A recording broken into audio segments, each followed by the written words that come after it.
Okay, hi, this is Aaron Whitefield. I'm going to go do the week 6 scenario assignment. And the first scenario that we have is that we have Carl who wants to ensure that his league database is being backed up. He had a recent storm and he's become concerned about what happens if the data becomes corrupted or lost. So we're going to come up with a solution for him.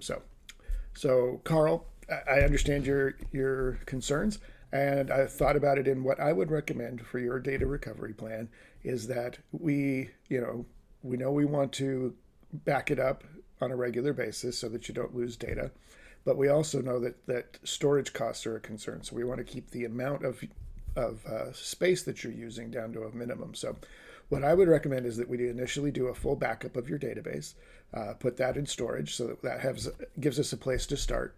And what I would recommend after that is that we do a full backup of your database once a week, probably Sunday. That would be the best day.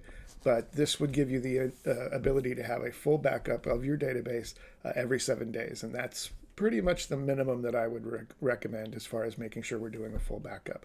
Now, in addition to that, just to make sure that we're keeping up with the latest amount of data, and I know you don't really care about whether it's up to the minute information, but I would still recommend that we probably do a differential backup. Now, this is different than a full backup. The full backup is the full database of everything in there.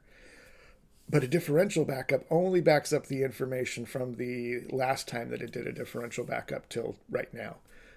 So it's going to be a smaller file. It'll take up less space. And I recommend that we do one of those at the end of the night after league play has finished and people have gone home. That kind of gives you the best options of being able to do a restore and the least amount of data loss should there be something catastrophic that happens. So does that make sense? All right, well, let me show you how that works. The way that we would do that is that we would do a regular backup of your database.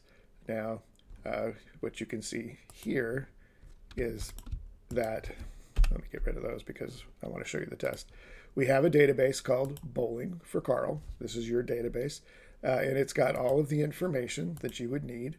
It's got all of your information, your bowlers, the teams, the tournaments, the schedule, the matches. All of that stuff is recorded in here.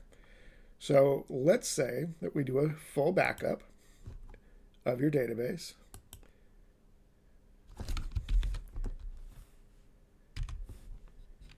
And you can see that processed just fine. And you can see that here in our backup database directory, we have a new backup showing that we have backed up Karl's database at this date and time. Okay? So things are going along, and I don't know, and then lightning happens, and all of a sudden we lose everything. The database is just trashed. And so we don't know what to do. You've lost everything.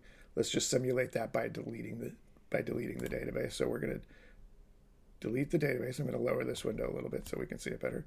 We're going to delete the database. And when we go over here to look at our databases that are available, oh no, it's gone. What are we going to do? Well, it's very simple. So we're going to come over here to databases. We're going to click on that, and we're going to go restore database. And we know where the backup is stored. It's stored in our backup folder, so we're going to go there. And we are going to find the backup of Karl's bowling database. We're going to click on OK. Click on OK again. That gives us all the information. Now, just to make sure that nothing goes wrong, I'm going to overwrite the existing database with replace, just because sometimes, for some reason, I've noticed with SQL Server, if I don't do that, it sometimes gives me an error that there's an existing database, but that'll make sure that it doesn't do that. This gives us all the information that we need. We go ahead and we click on OK. And this is good news. This means that we were able to restore your database. We click on OK, and we look over here, and look, there's Karl's database again.